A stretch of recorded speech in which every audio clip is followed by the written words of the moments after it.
Hello and welcome back to the Gross Minute.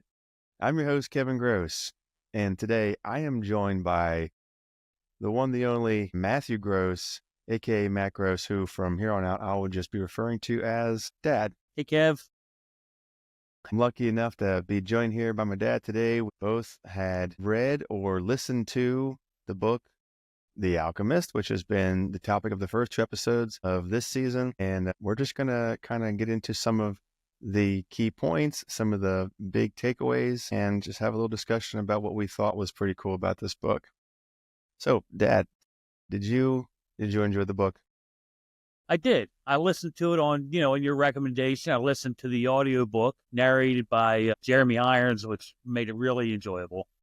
He has a great resonant voice. Yeah, fantastic. Man. I did enjoy it. It was a fairly quick, as far as audiobooks go, and just a well narrated and well told story. Yeah, true. I think it's a good story. It's kind of timeless. And then Jeremy Irons, man, he could do anything, any voice. Yeah, he was good. So it's kind of like a fable. Clearly, the book is allegorical, right? Yeah. Kind of like allegory. It kind of reminded me of a really easy to understand Bible story, almost. Yeah, kind of like a parable, right? Parables in the Bible, uplifting message about positivity, perseverance, right? Mm-hmm. Messages, valuable traits for anybody, right? Any stage of life, from young people to old guys like me. Yeah. So from this book here, Dad, there are some great lessons, and anyone, no matter the age, like you were saying, can take some really, really good things away from it, positive, uplifting stuff. First couple episodes, I talked about personal legend and soul of the world, the personal legend concept. Do you think that people are aware of their personal legend? I think a lot of people float through life or just kind of let life happen to them. I think it's pretty common. And there's other people that they have a drive to make things happen. And, life experience certainly helps that. And parenthood would definitely help drive you in a certain direction. You well know. Personal legend, does that equal purpose? If so, then like you said, parenthood is a common one that gives you purpose, right? Being responsible for another human being, and since retirement, sometimes I felt like I was struggling with finding a little purpose. Mm-hmm. And I had something that kind of awakened me to kind of create another personal legend or purpose. Just a simple thing. We had a tree down in the driveway. My neighbor called, "Hey, Matt, we got a tree down." And I can call tree service. And I'm like, "Well, no, I can take care of it. I can cut it up." Said, "Okay, if we wait till morning." He's like, "Yeah, no problems." When I woke up that morning, I had a real, kind of excitement. Right? Yeah. That I had a sense of purpose. I was going to go down there and do a job that I knew I could do. I had the equipment. I knew how to do it. And just something as simple as cutting off some tree limbs and pushing them aside. It just gave me a real sense of purpose. It wasn't legendary. Something I thought was meaningful and helping others. Yeah. I mean, here's something. It presents itself. It needs to get done. You're like, well, that's almost like a call to action in a way, right? Almost like a call to adventure, even, because you recognized it. You said, here's something that needs done. And you know what? This looks like a job for Matt Gross, right? I mean, sometimes it's who else is going to do it. Right. But in that instance, that specific example, my neighbor was willing to call a tree service, let them come out and do it. And I'm like, well, we can do that. I can do it. And as it turned out, both neighbors on either side, came down to talk and offer assistance, while I was down there with the chainsaw. I was pretty much done by then. Right. That's just one example. That is a good example, because there's something to be said about actually taking action. And if we're talking about a legend, I mean, what does legend even mean? Usually you're thinking of a story that has lived in history, famously some great deeds were done, and then it's pretty glorious typically, right? Yeah, So, some heroic act or something. yeah, which it doesn't necessarily have to be a heroic act to be a legend, because the other way we would talk about that is maybe someone would say that that person is a legend. And usually from something great that they've done. And I just don't think that the author was actually using it in that way, No. right? I don't think he was saying what's your personal legend, like you're gonna do something great and you'll be remembered Hmm. for it. I'm not sure that's how he really meant it. More like a call to action, personal purpose. Personal purpose.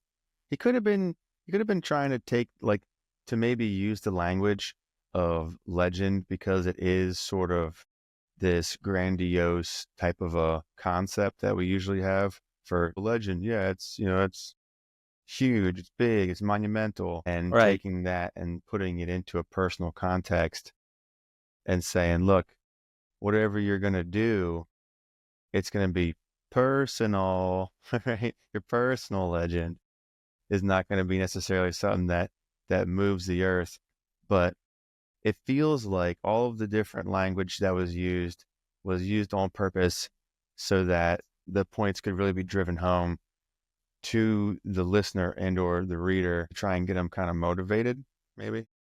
Yeah, makes sense. So I like how you were talking about, personal legend dealing with purpose, because there's a lot of people who are constantly searching for purpose. There's a million books on it, right? Like, how do I find my purpose in life? And recently I kind of tried to put some thought into that. I started out with thinking about what fulfillment meant and how that could be achieved, or how fulfillment and achievement and all these concepts are all tied together in with purpose. And ultimately what I kind of landed on after a little exploration of word definitions and what they mean to us in our language is that one can find fulfillment by doing. And if you're not doing anything, like you had mentioned earlier, Dad, talking about how people just sometimes will let life happen to them. I mean, if they're not the ones who are actively doing, they're the ones who are getting done. I guess, if you're not doing life, life is doing you. I mean, how could you ever find any kind of meaning or purpose if you're not going to take a little action, right? Absolutely. There's a movie. I can't say that I've seen it, but it was called The Man in the Gray Flannel Suit, and I think it was from back in the '50s, and it was about a man who just was in a rut. He went to work every day. He came home. He did the same thing. He just kind of drifted through life. It's a common story. I think it's a common story in literature and art. People looking for purpose, right? I think in the end, you just have to choose something and try it, you know, Mm-hmm. Mm-hmm. That's just big. try it, try it. Yeah, I feel like that's huge right there, because you don't know until you try. No. And I have so many different hobbies I've tried through the years, right? Mm-hmm. Different things I try to do, whatever it might be. Right. And if you stick to something, you don't stick to something, you like it, you don't like it, you liked it for a while, you didn't like it, and trying different things and finding that purpose. You definitely have to try things. If you don't try anything, you're never going to make any mistakes. If someone is afraid to try something, then they're not going to learn the lessons that they could learn from failing or from messing up, making mistakes. But that's how the majority of lessons are taught, from my experience. Absolutely. Right. A lot of the lessons I've learned, and I'm not just talking about, here's something that I didn't know how to do and I stumbled through it until I got proficient and now I know how to do it. I mean, yes, those things have happened, a lot of my personal growth and change has come from real failures and hardships personally. I know that's definitely something that I've experienced. Can you think of any times where you've had some hardships help you grow? Yeah, sure can. And you'll remember this. Back in 98, we had a fire in the house, right? And your mother was upset. We were all upset. We pretty much lost all our stuff, Hmm. right? And it was a quick and harsh lesson that you'll get more stuff. People, family is what's important, and I know it's nowhere near the scope or scale of what people have recently lost out in California, or the people who lost their homes in North Carolina and stuff like that. But the truth is, if they're alive, if they survive, they're going to get more stuff. It's the people that matter. It's the relationships, the families that matter. That, you know, temporary hardship for us, it did really change my perspective on what's important in life. Hmm. I can totally see where you're coming from there. Do you feel like you had a different perspective before? Well, there were things that I prized in the house, material items, right? I can especially think of one thing. It was a photograph of a locomotive. The long photograph. It was about 5 feet long. It was in the stairway going up the steps, and Hmm. it was irreplaceable. Right? It was one of a kind. Yeah. Right? It was a long photograph. It was antique. It was taken from a freight agent's office on the B&O Railroad, and it got destroyed. And I was like, oh man, I really regret it. You know what? It's insignificant compared to if there was any loss of life, if anything happened to you or your sister or your mother, that would have been unacceptable.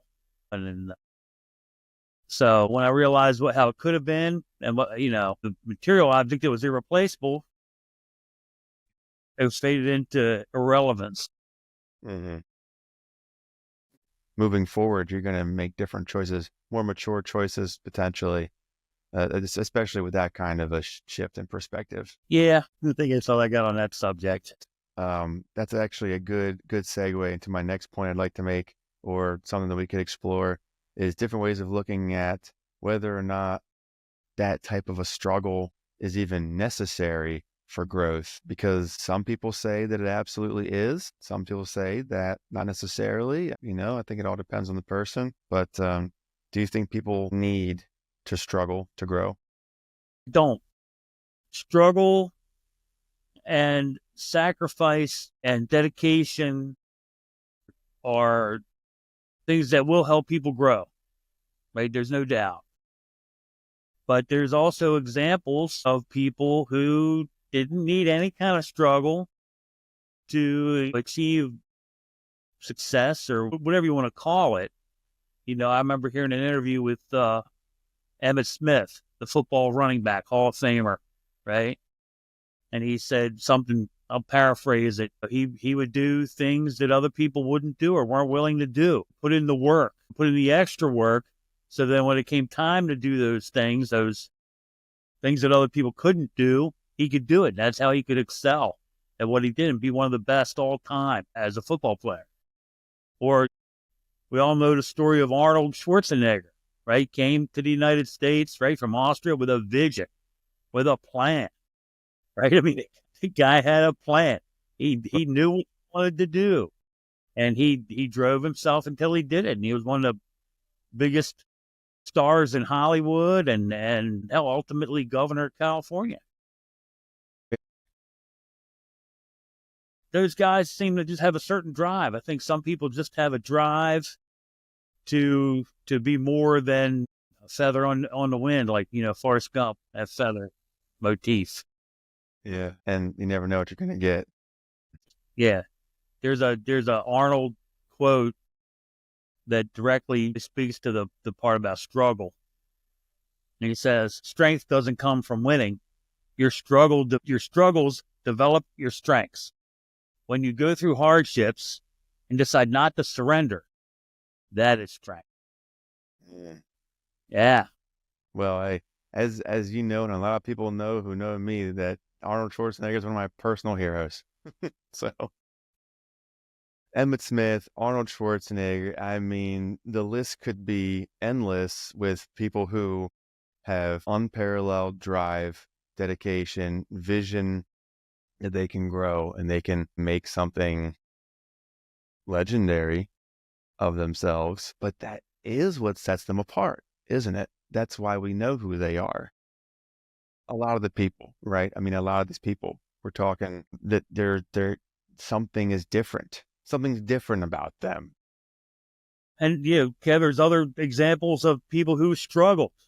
One of the people that I've enjoyed reading and listening to, in the past few years is a woman named Yomi Park. She escaped North Korea, and the struggles that she went through to finally get here to the United States are legendary. If anybody wanted to look her up, man, she did some amazing things, her and mom both, to get her where she is today. To escape a brutal regime like that, to take the risks and the chances and the things they sacrificed to do it. It's definitely inspiring. I think that's great because my opinion is that those legendary types, the ones who actually are built that way with that drive and that determination to go out and get it, I think that's very special. And I don't know that everybody has that just right under the surface, ready to shine forth. I think it takes some digging, you know. Me, as an example, I've made some of the biggest choices that led to forward progress and growth as a direct result from falling down and making mistakes and realizing that, well, this ain't going to work anymore. Let me go ahead and try and figure this out. So I had to personally see that perspective to actually grow personally. To reiterate that Arnold quote, when you go through hardships and decide not to surrender, that is strength. That is strength. I think it's something that everyone can learn from, whether it's from someone like Arnold or just going through their own crap. I'm sure that someone has their own example in their own lives, hopefully that they can at least draw back on and say, you know what, there's that one time when maybe I thought I was done and I thought I was down and out with whatever, but I kept trying and then damn it, we did it. Right? Right? Have you ever heard that phrase, but did you die? Have you? I mean, it's funny and a lot of people use it like, oh, hey, yeah, we're doing crazy things, but did you die? I'd like to put a different spin on it and say that, hey, well, if you had failed and you're afraid to try things again, or if it was really tough and you have some trauma that you're trying to cope with and trying to overcome, it is one of those hard realities to kind of compartmentalize all that and say, but I'm still here. I can keep going. I got the option. Yeah, and that's the correct, in my opinion, that's the correct mindset. Right? I'm still here. I can continue. I can keep going. Right? The worst thing that ever happened to you is the worst thing that ever happened to you. Right? Yeah. Like, keep on going and look for a brighter future. You know, Dad, whenever I think about times where there actually is loss of a loved one, I think most of us tend to reflect much more on our own mortality when we're faced with something that huge, that kind of such a blow to just the way you might perceive your own life, and then of course the ones that you love, right? Like you said with the fire. I mean, the stuff was gone, the people were still there, but there you had that potential because we as humans have the ability to imagine possible futures that haven't happened yet, and that's why we have anxiety. But we could think about that, and you thought, hey, my family's still here, and it could have been so much worse in ways that you wouldn't even want to imagine. Right? No, I agree. And just, I always had a feeling that it's going to be better. Hmm. Things will be better after this.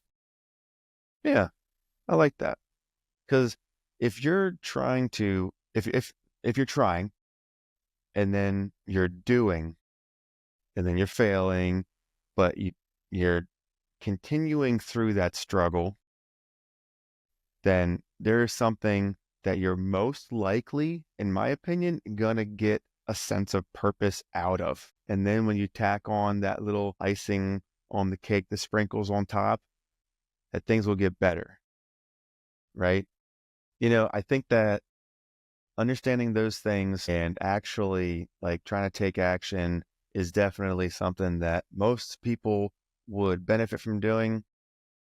But I think the hardest part is actually getting that nudge, getting pushed in that right direction, finding and hearing and answering that call to adventure. It sounds pretty awesome. It sounds romantic and fun and cool and exciting, right? Like call to adventure. But do you think that there's a way that a call to adventure can actually manifest itself in real life for normal people? Sure.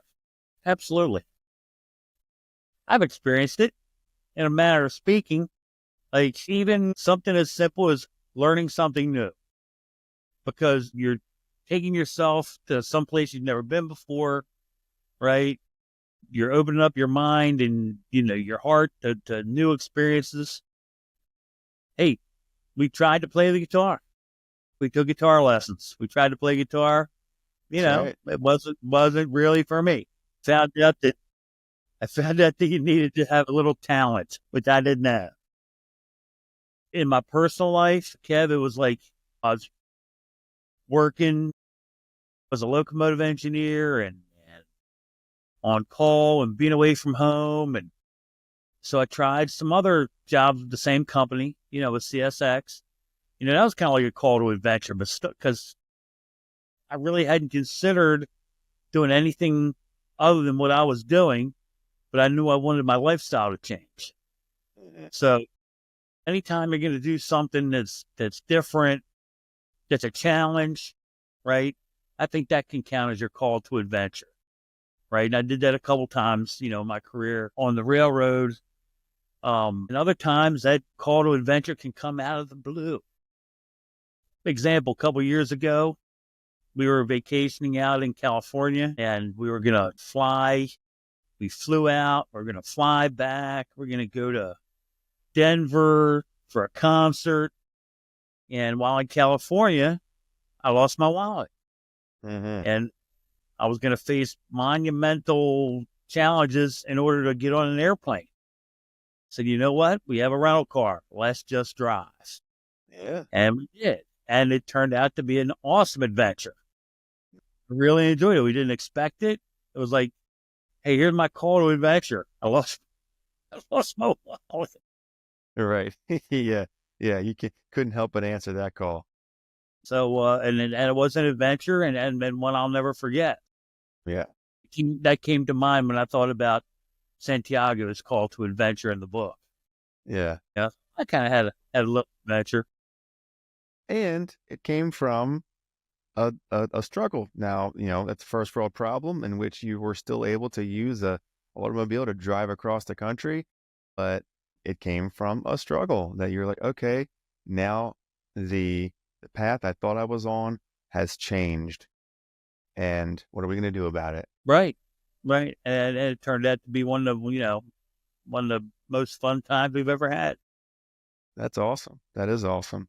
Several years ago, you took Bandit, the dog, and hiked some of the Appalachian Trail, which I think was pretty amazing. What do you think made you want to just be out in nature for that long? I can't think of any one thing, Kev, but it was something I'd read on, kind of a romantic, idea of hiking the Appalachian Trail. And I read a couple books about it.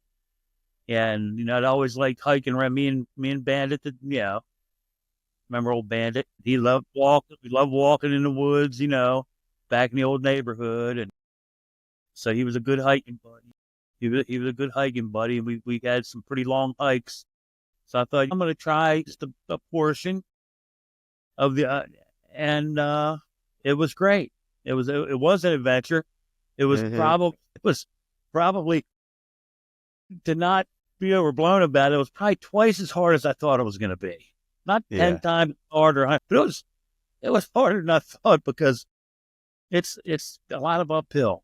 Seems like it's Yeah. more uphill than down. I don't get it, but it was definitely an adventure. We met some cool people, and really had a good time. That was definitely what spurred that on though. I really can't say. Just came out of the blue.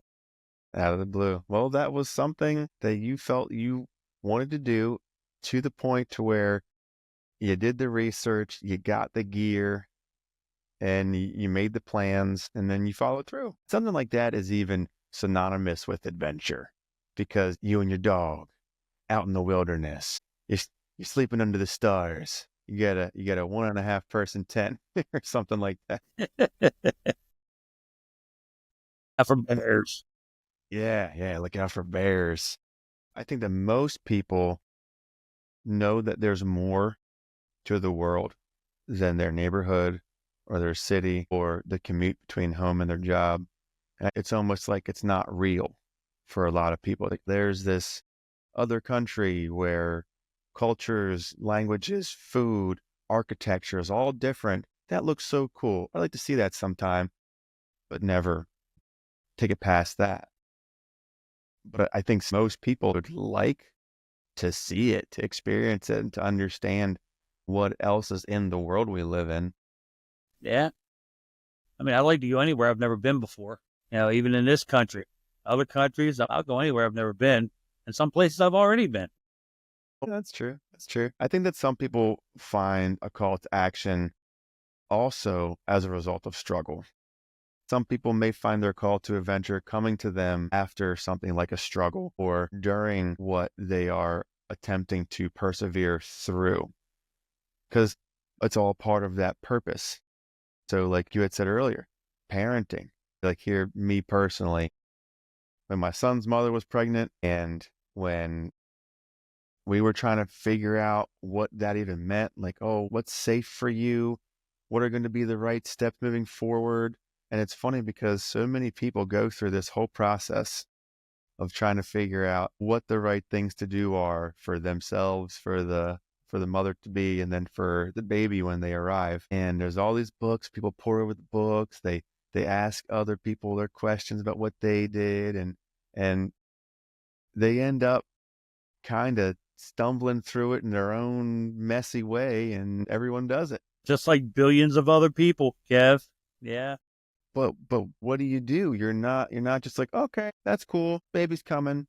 No, there's like urgency, there's anxiety, there's excitement, there's fear, there's all these things, these forces that are pushing you to do something, to change things, and to kind of remold your life entirely, It's going to be remolded anyway.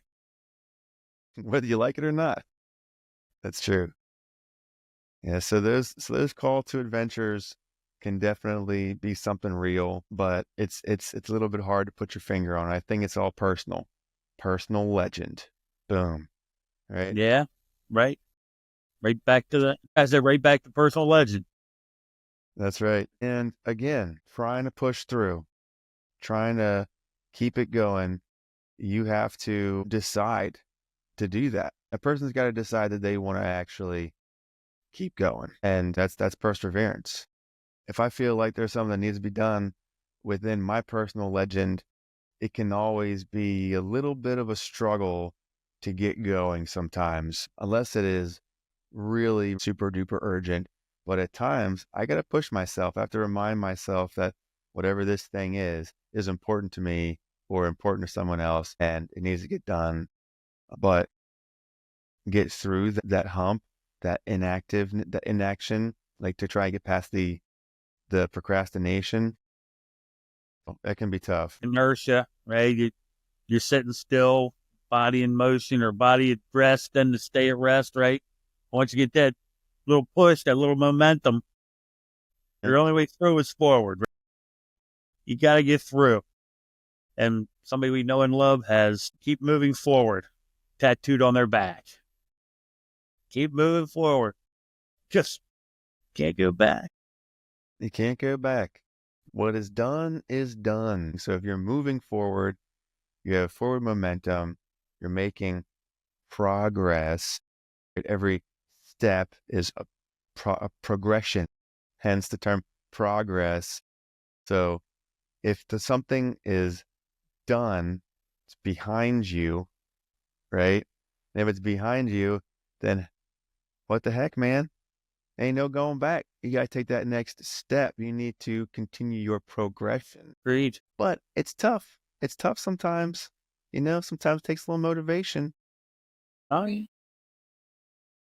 Me in particular, I got to have some skin in the game. There's got to be some stakes, Yeah. unfortunately, because there needs to be something at stake here. But luckily, as I've figured out what works for me, there needs to be value in whatever the goal is, like true value. Like I need to actually be able to do that personally for me. And with that, part of that value is belief and faith. Earlier, I had mentioned that I think that The Alchemist is kind of like a type of a biblical style story in so that it has the call to action. It's got the lessons. Hey, what can you be? You can be anything that you set yourself out to be. It's going to be tough. You need to have some faith. You have some belief. Follow the omens, right? Follow You the always talk omens. about follow the omens. What are the omens? What are the signs? I think an omen can almost be anything you want it to be. You could take meaning from a bird trying to get in your house. What does that even mean? It means something. Or maybe the bird just sees his reflection in the Mm-hmm. window. So I think you can take anything as a sign or an omen. Hopefully they're good omens, right? Try to make them good omens. And yeah, you're right. Of course, it's a matter of perspective, and different people in different places in their life are going to have different perspectives about different things. Everyone knows that your experience is completely unique. So I kind of had a little bit of a mini omen. Really, what it was is just a thought that keeps coming up in my mind. And the thought is, I haven't been to an AA meeting in several months, and I feel okay about it, but the thought keeps coming up. And so, you know what? I think I might need to get myself to an AA meeting. I've been thinking about alcoholism and things like that. It's kind of been popping up here and there in my life. So I've been thinking about it a lot. And heck, man, I'll take that as an omen, because for me, on my personal journey and my adventure that I'm on right now, I'm not traversing mountainous terrain, but the terrain that I'm traversing is all really in my mind and in my heart and spirit. So when I know that there's places where I've been that maybe I shouldn't go again, and I hear something like this in my head, I should probably listen. Yeah, makes sense. Yeah. And where does that come from? What the, huh? What's that? Where does that omen come from? Yeah, it just came from your own head, right? Or it came Well, from God, or it came from divine intervention. yeah, Something. that Yeah. that's one of the biggest things for those who have sustained recovery is finding a higher power, something to believe in, something to have faith in. And for a lot of people, it's God. Like I think that believing in a higher power is definitely what helps with the perseverance, and it helps with believing yourself as well. Because where did that omen come from? Where did that thought come from? Why do these things happen the way that they do? And what happens if we choose to ignore them? Yeah. Who knows? Could be anything. Like what the still small voice. Was it still small voice? Something like that. So something like that. It's like the idea that your conscience is the voice of God. Well, you know, a person that we both admire greatly, your Gramps, my dad, always said, have faith in God. Very simple, right? Mm-hmm. Uh, You know, he was a great man, and we both admired him Think about them all the time. And you put it pretty simply right there. Wisdom wouldn't be wisdom if it didn't work across generations and last for years and years. Great point. So believing in God, higher power, a little bit of believing in yourself as well, can help you get through, pushing through on faith. I think that The Alchemist could definitely help a lot of people think about what's important to them and why they should go forward. Yeah, where ultimately, where did he find his treasure? Where did he find his treasure? Yeah, he found his treasure home, right? At home. Mhm. Like the physical treasure, the chest of treasures, he found that back home under the sycamore tree. It's And true. it's a common trope in like the Wizard of Oz. Yeah. My heart was home the whole time, or there's no place like home. No place like home. He went home and found his treasure there.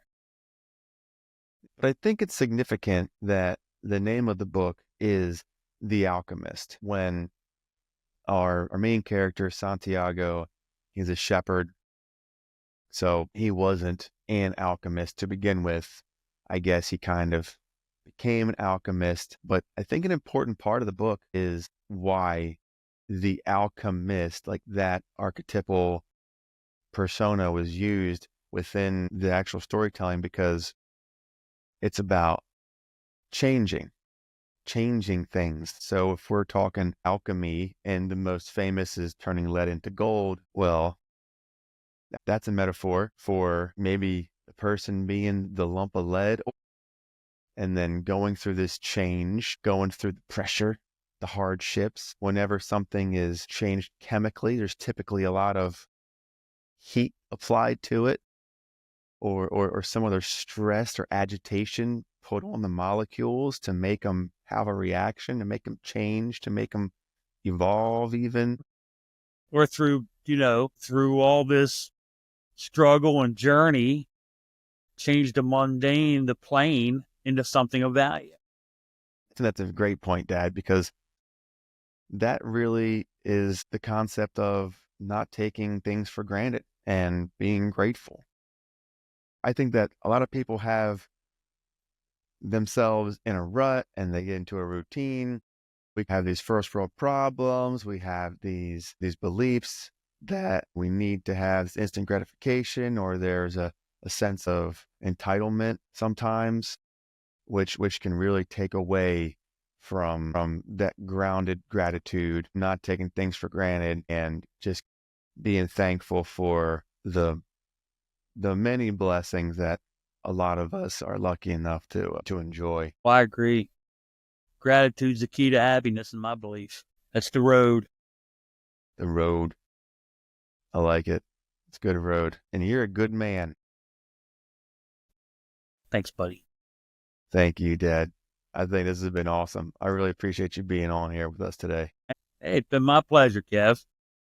Do anything for you, you know that. Thanks, Dad. Love you, man. I love you too. Well, speaking of gratitude, that's going to do it for today. Thank you all for being a part of this monumental episode in the Gross Minute. This is my dad, Matt Gross. I'm Kevin Gross. Thank you for your time.